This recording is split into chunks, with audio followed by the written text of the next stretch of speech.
आपने मुझे सवाल पहले ये किया था सर कि जहाँ पे मुस्लिम माइनॉरिटी में है वहाँ दंगे के शहर बताइए। आपने 19 कहा, मैंने 200 से ज्यादा बताया। गुजरात के कोई भी जिले में, किसी आपने भी डिस्ट्रिक्ट जिले का में नाम नहीं बताया अभी तक। आपने डिस्ट्रिक्ट कोई डिस्ट्रिक्ट कोर्ट नहीं किया और वहां का पॉपुलेशन रेशियो भी नहीं मैं बताया। वापस रिपीट कर रहा हूँ। ये जबानी जमा खर्च मत किया, खर्च किया कीजिए, कुछ डेटा मैं रखिए वापस रिपीट पास कर में रहा और हूँ। डेटा बताइए। मैं करता ही नहीं हूँ। मैं डेटा के सिवा बात ही नहीं करता हूँ। छोटा सा एडवोकेट कर रहे हैं आप, वही बात डेटा करता हूँ। दे दीजिए ना। बताइए डिस्ट्रिक्ट वाइज सर। मैं आपको वही आपके डिस्ट्रिक्ट आपका की बात कर आपकी रहा हूँ। क्रेडिबिलिटी स्टेक पर है। अहमदाबाद बताइए, भावनगर बताइए, कुछ भी बताइए ना, डिस्ट्रिक्ट डिस्ट्रिक्ट वाइज चलिए बताइए। तो आप संभल का जवाब दे दीजिए। सर मैं आपको ऑन रिकॉर्ड बता रहा हूँ, एक भी डिस्ट्रिक्ट में मुस्लिम मेजोरिटी में नहीं है। एक भी डिस्ट्रिक्ट में, सब में माइनॉरिटी में। मैं आपको मुझे गलत मत कर दीजिए आप। मैं अभी मैं आपको डेटा दूंगा, फिर आप बोलेंगे कि भाई आप बोलेंगे ये गलत है, ये रॉन्ग है। नाजिया कुछ कहना चाह रही है। अगर आप मुझे एक्सेस दे स्क्रीन चलाने का तो मैं डेटा आपको दे देता हूँ। आप मुझे भेज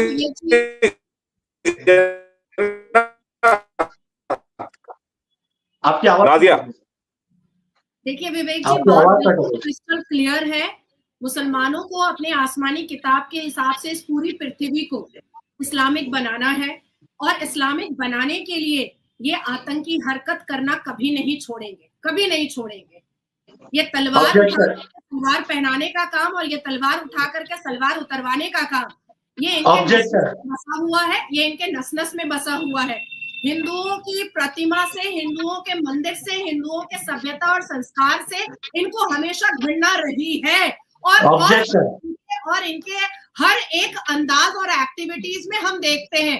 अभी देखिए हालिया में हसन नसरुल्लाह जब मरा था तो कैसे ये मातम कर रहे थे, कैसे छाती पीट रहे थे। बुरहान वानी को ये आज भी शहीद बोलते हैं, आज भी। याकूब मेमन को आज भी शहीद बोलते हैं। एपीजे अब्दुल कलाम के जनाजे में नहीं जाकर के याकूब मेमन के जनाजे की नमाज में तो पूरा महाराष्ट्र का मुसलमान छाती पीट पीट करके गया था। आज भी इनसे पूछिए ना कि अफजल गुरु को क्या मानते हो या उसामा बिन लादेन को क्या मानते हो, ये बोलेंगे कि आतंकी है? बोलिए तो जमाते इस्लामी आतंकी टेररिज्म ग्रुप है, बोलिए मुंह से, एक्सेप्ट कीजिए।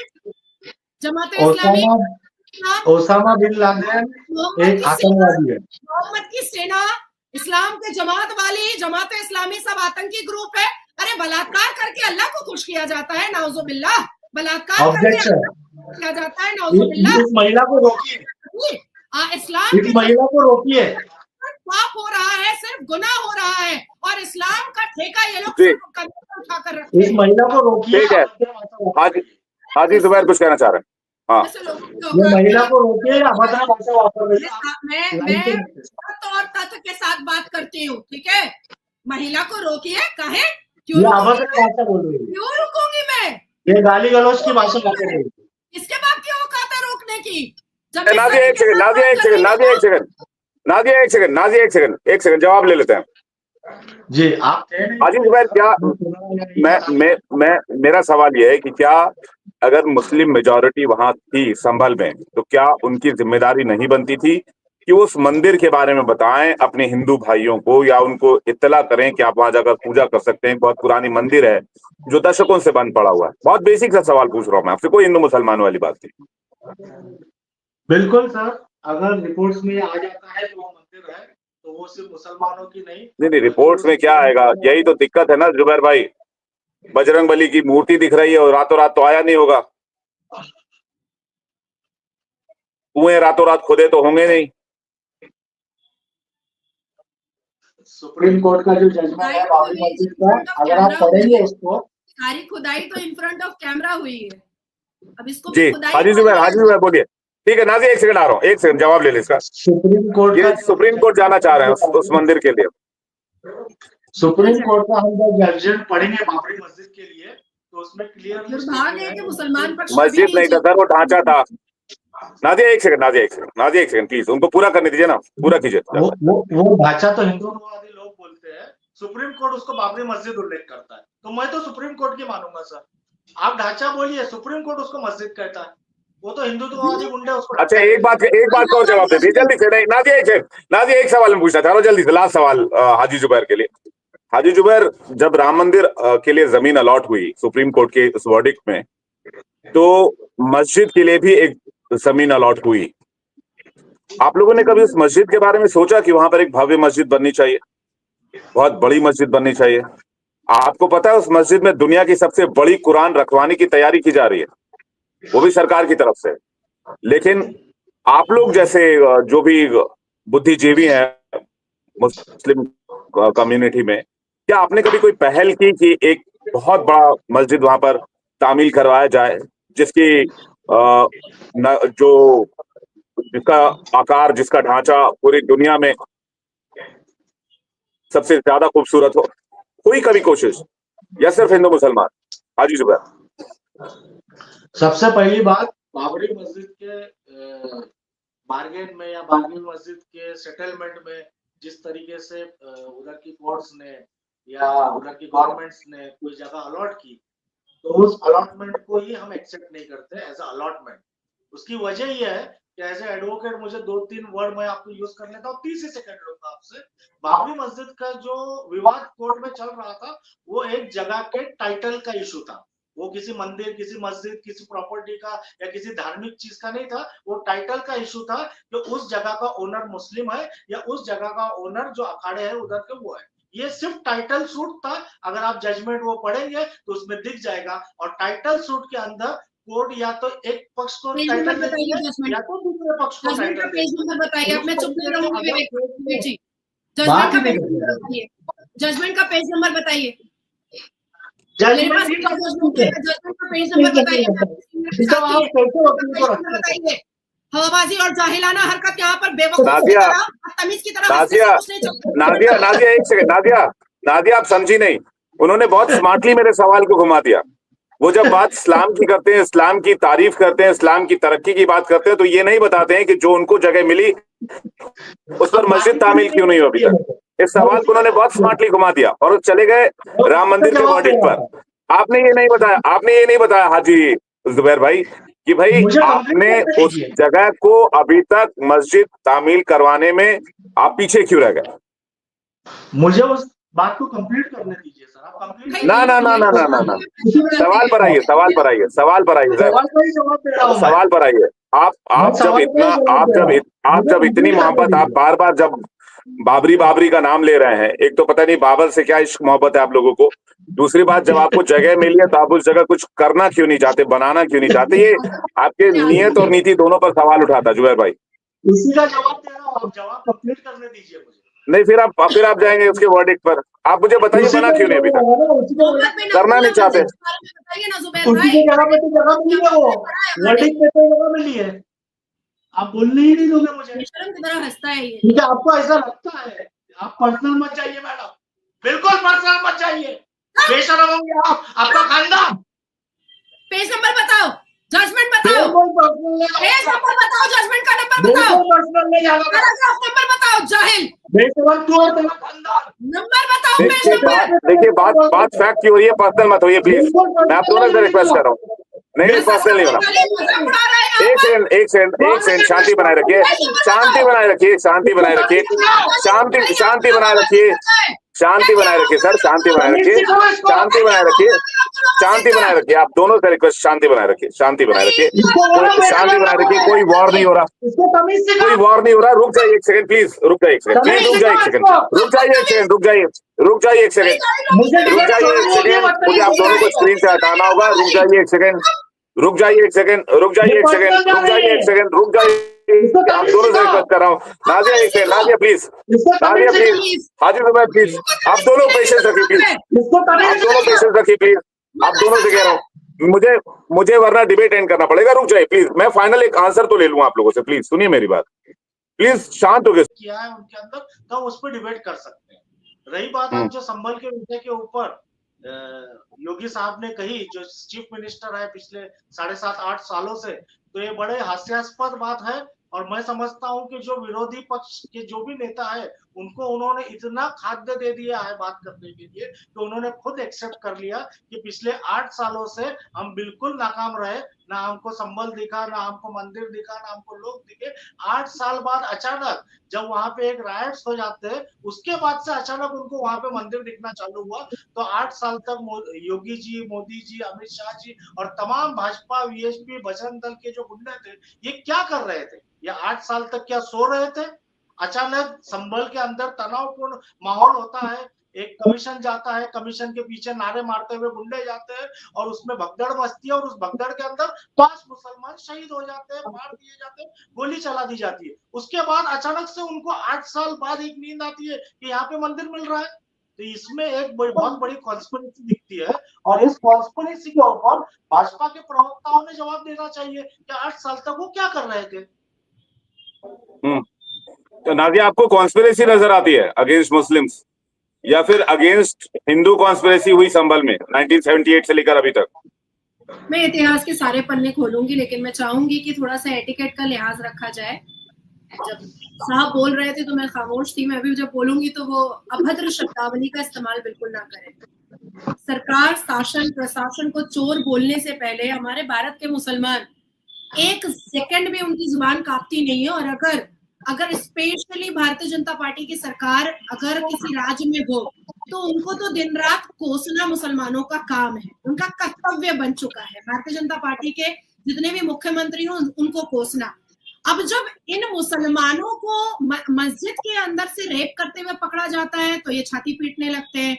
मदरसे के अंदर ये जाली नोट छापते हैं पाकिस्तान के साथ साठगांठ लगा करके और पकड़ा जाता है तो ये छाती पीटने लगते हैं। मस्जिद के अंदर इमाम मुअज्जिन इलेक्ट्रिसिटी की चोरी करता है और शासन प्रशासन उसको पकड़ता है तो इनको छाती पीटने लगते हैं। ये तुरंत मुसलमान होने का विक्टिम कार्ड खेलने लगते हैं।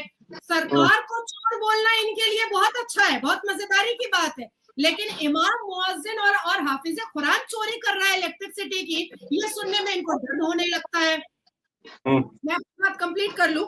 अब आती है बात कि इलेक्ट्रिसिटी चोरी हो रही थी और जिस वक्त शासन प्रशासन पहुंचा था उस मस्जिद में 68 पंखे चल रहे थे, हीटर चल रहा था और इंक्वायरी के बाद पता चलता है कि 281 मुसलमान घरों को वो मस्जिद चोरी का इलेक्ट्रिसिटी दे रहा था।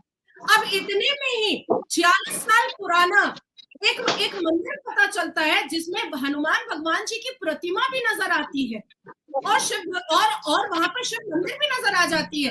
क्या इतिहास के पन्नों को मिटाया जा सकता है? मैं तो पूरा हिस्ट्री लेकर के बैठी हूँ जनाब, और यह तो इस्लामिक हिस्ट्री के पन्ने हैं।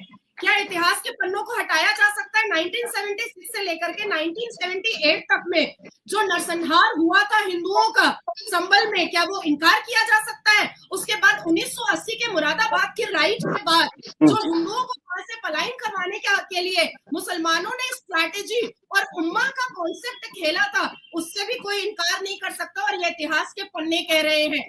पाकिस्तान मेजॉरिटी मुसलमान, हिंदुओं को या तो हिंदुओं को मारा गया, उनकी बहु बेटियों को लूटा गया। 23.7% माइनॉरिटीज जो हिंदू माइनॉरिटी थी पाकिस्तान में, आज 1% बची है। अफगानिस्तान हिंदू खत्म, बांग्लादेश हिंदू खत्म, जो 7.1% बचे हैं उनको भी काटने के लिए पाकिस्तान से 40 केजी RDX मंगवाया है मोहम्मद यूनुस ने। पश्चिम बंगाल, आप पोर्ट एरिया में जाइएगा, हिंदू नहीं रह सकते वहां पर, हिंदू का घर नहीं है पोर्ट एरिया में। फराज के कॉन्स्टिट्यूएंसी में मुर्शिदाबाद में हिंदुओं का घर नहीं है, मालदा में हिंदू नहीं रह पाते। तो जहां जहां मुसलमान मेजॉरिटी में रहता है वहां से हिंदुओं को पलायन करना पड़ता है। और सबसे अच्छा होगा कि अगर हिंदू अपने घर के बाहर सूअर का दांत लगाना स्टार्ट करें, तब देखेंगे कि कैसे एंटर करते हैं। ठीक है, हाजी जुबैर कुछ कहना चाह रहे हैं? बहुत सारे बेसलेस एलिगेशंस हमारी बहन ने किए। बेसलेस एलिगेशंस इस ताल्लुक से कि मुसलमान मौलवी मस्जिद के अंदर रेप करते हैं, मुसलमान मौलवी मदरसों के अंदर रेप करते हैं। हाँ, इमाम रिजवान ने रेप किया था मस्जिद अल्लाह के मैंने उनको टोका नहीं, देश का ही है। इमाम रिजवान ने रेप किया था, मुसलमान बेटी का रेप किया था। नादिया सुन लेते हैं उनका काउंटर क्या। बहुत सारे इन्होंने एलिगेशंस इस तरीके से किए जो बेसलेस एलिगेशंस थे। वो कैसे बेसलेस है वो मैं प्रूव कर देता हूँ। अगर कोई भी इंसान, चाहे वो पुजारी हो, चाहे वो मौलाना हो, चाहे वो धर्म का कोई ठेकेदार हो, वो अगर कोई गुनाह करता है तो आईपीसी या बीएनएस जो नया बना है उसके अंतर्गत उसके खिलाफ गुनाह करता है। पर जब आसिफा के ऊपर रेप होता है, मंदिर के अंदर रेप होता है, पुजारी रेप करता है, पुलिस वाला रेप करता है, तब हम हिंदू समाज को गाली नहीं देती है जिस तरीके से इन्होंने पूरा मुस्लिम समाज को कटघरे में खड़ा। हमने तब उसको ऑब्जेक्शन लिया जब वो रेपिस्ट के सपोर्ट में भाजपा के विधायक रैली निकालते कि उन रेपिस्ट को जेल ना भेजा जाए, उनके ऊपर अन्य अत्याचार ना किया जाए। अब आप मुझे बताइए कि कौन सा ऐसा मौलवी, कौन सा ऐसा मौलाना जिसके ऊपर रेप के चार्जेस हो। मैं ये नहीं बोलता हूँ कि कोई मौलाना पे नहीं हो सकते, कौन सा ऐसा अरे बहुत सारे हैं सर, कंप्लीट करने दीजिए। बहुत सारे हैं, बहुत सारे हैं, लेकिन हाजी जुबैर ये बोलकर काउंटर नहीं किया जा सकता है कि मंदिर में भी ऐसा होता है या पुजारी भी ऐसा करते हैं। इसको बोल के आप इसको छिपा नहीं सकते, दबा नहीं सकते हैं, तो उसको बोलकर आप काउंट ये फिर हिंदू मुसलमान वाली बात हो गई। ये मेरी बात समझिए ना मैं क्या कह रहा हूँ। आप उसको काउंटर नहीं कर सकते बोल के कि भाई वो भी ऐसा करते हैं तो हम भी ऐसा करेंगे। मैं ये कह रहा हूँ कि मंदिर के अंदर कोई पुजारी रेप कर दे, मस्जिद के अंदर कोई मौलाना रेप कर दे, मदरसा में कर दे, उसको एक दूसरे को काउंटर नहीं किया जा सकता है। दिक्कत तब आती है जब समाज के लोग उसके सपोर्ट में रैली निकालते हैं। मुझे एक रैली मुस्लिम मौलवी के सपोर्ट में दिखा दीजिए जिसने रेप या चोरी की हो। मैं आपको जम्मू कश्मीर का इतिहास उठा के देख लीजिए, टेररिस्टों के सपोर्ट में रोज रैलियां निकलती थी। सर ये रैली मेरे साथ मत खेलिए हाजी जुबैर, मैं बता दूंगा कितनी रैलियां निकलती हैं। जम्मू कश्मीर में टेररिस्टों के सपोर्ट में हर रोज रैलियां निकलती थी। वो भगवान थे? नहीं, वो भगवान थे। जनाजे में, टेररिस्टों के जनाजे में हजारों की संख्या में लोग निकलते थे, वो भगवान थे। वो ये मेरे साथ नहीं, आप संभल पर आइए ना। 78 में संभल में हिंदुओं को मकान क्यों छोड़ना पड़ा, क्यों? मुस्लिम मेजोरिटी की वजह से। आप इस पर आइए ना सर, आप छोड़िए उस बात। गवर्नमेंट का रिपोर्ट शेयर कर दीजिए सर। योगी आदित्यनाथ का ऑफ फ्लोर पे बयान है सर आज के। आज आप उठा के देख लीजिए, एक स्टेट का चीफ मिनिस्टर कह रहा है 185 हिंदुओं को मारा गया। हालत ये थी कि संभल में वहां पर उनको अपना घर छोड़ना पड़ा। क्या इसकी वजह वहां पर रह रहे मुसलमान थे?